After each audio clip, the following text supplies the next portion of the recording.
और उत्तराखंड में भर्ती परीक्षा में हुई धांधलियों पर सीएम धामी जीरो टॉलरेंस का पालन करते हुए उत्तराखंड एसटीएफ ने बड़ी कार्रवाई की है। 2016 में यूके एसएसएससी की कराई गई वीपीडीओ भर्ती परीक्षा में धांधली की जांच में शनिवार को पूर्व चेयरमैन आरबीएस रावत, सचिव मनोहर कल्याण और साथ ही पूर्व परीक्षा नियंत्रक आरएस पोखरियाल को गिरफ्तार कर लिया गया है। यह भर्ती परीक्षा प्रकरण में अब तक की सबसे बड़ी कार्रवाई है। गिरफ्तारी के बाद एसटीएफ ने आरबीएस रावत और मनोहर कल्याण आरएस पोखरियाल को कोर्ट में पेश भी किया। आपको बता दें कि साल 2016 के मामले में लंबे समय से यह जांच चल रही थी, लेकिन मुख्यमंत्री के कड़े रुख के बाद जांच एजेंसियों ने भी जांच इसमें तेज कर दी है।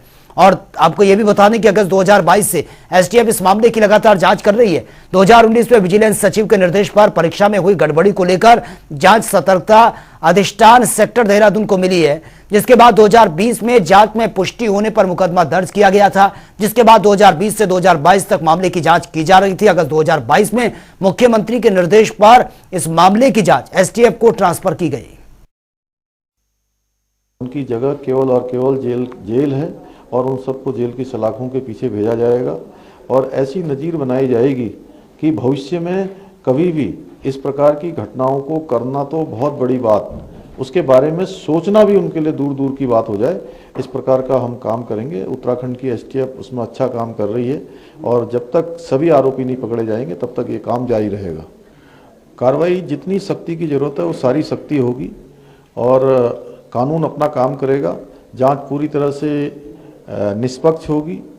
किसी भी मैं कहूँ कि किसी भी जोर जबरदस्ती से कोई काम नहीं होगा। जो भी होगा निष्पक्ष तरीके से होगा। और 2015 में हुई दरोगा भर्ती घोटाले के मामले में शासन से अनुमति मिलने के बाद अब हल्द्वानी विजिलेंस ने जांच की कार्रवाई को आगे बढ़ाते हुए शासन के निर्देश के बाद मुकदमा दर्ज किया है। विजिलेंस कुमाऊं ने जांच रिपोर्ट के आधार पर इस मामले में नकल माफिया हाकम सिंह, चंदन मंडराल समेत 12 लोगों के खिलाफ मुकदमा दर्ज कर लिया। साल 2015 में उत्तराखंड पुलिस में दरोगाओं की सीधी भर्ती में पेपर लीक और धांधली होने के संबंध में विजिलेंस द्वारा जांच कराई गई है और जांच के उपरांत जांच आख्या उत्तराखंड शासन को भेजी गई है, जिसके बाद इस प्रकरण में परीक्षा हेतु अधिकृत संस्थान के नरेंद्र सिंह जादौन, दिनेश चंद्र जोशी और साथ ही नकल सिंडिकेट के सदस्य हाकम सिंह, चंदन मंडराल, केंद्रपाल और सादिक मूसा, ये तमाम नाम इसमें सामने आए हैं जिन पर मुकदमा दर्ज किया गया है। साल 2015 में 339 दारोगाओं की भर्ती हुई थी और इसमें से कुमाऊं के 129 है और गढ़वाल के 210 अभ्यर्थी शामिल थे।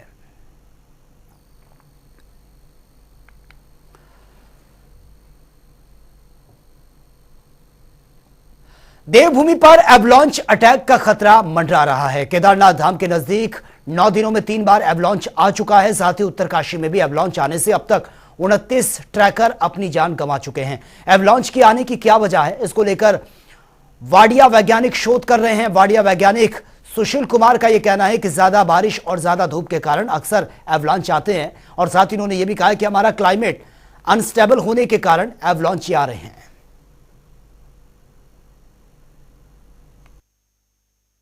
हाँ, देखिए, जो मेन इसका कारण है वो तो अनस्टेबल हमारा जो क्लाइमेट कंडीशन है वही रिस्पॉन्सिबल है इसके लिए।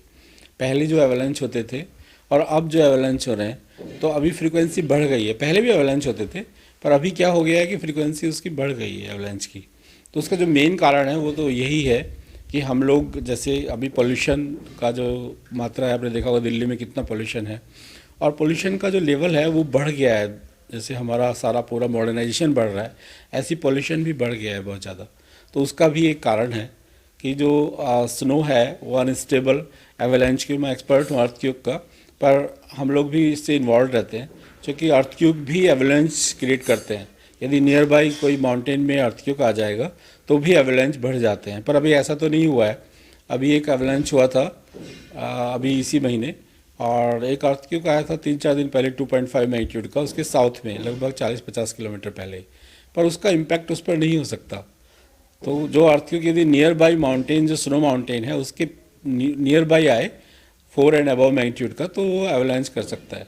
पर ये अर्थक्वेक से भी रिलेटेड नहीं, तो सर्टेनली ये हमारा अनस्टेबल क्लाइमेट कंडीशन से रिलेटेड है। और देहरादून में आज बेरोजगारों का अनोखा प्रदर्शन देखने को मिला है। बेरोजगारों ने सरकार के कोष में फंड जुटाने के लिए शहर में भीख मांगकर अपना विरोध जताया है। बेरोजगारों ने सर्वे चौक, तिब्बत मार्केट और साथ ही घंटाघर और पलटन बाजार में लोगों से मांगी गई है। दरअसल सिंचाई विभाग के 228 पदों पर छात्रों को बताया गया है कि इन पदों को कनिष्ठ अभियंता भर्ती परीक्षा में सम्मिलित कराने के लिए सरकार के पास वित्त नहीं है और इसी से नाराज छात्रों ने भीख मांगकर अपना विरोध दर्ज करवाया है। फंड के लिए बेरोजगार ये छात्र हैं, जहां पर उन्होंने ये भीख मांगकर फंड जुटाने की बात कही है।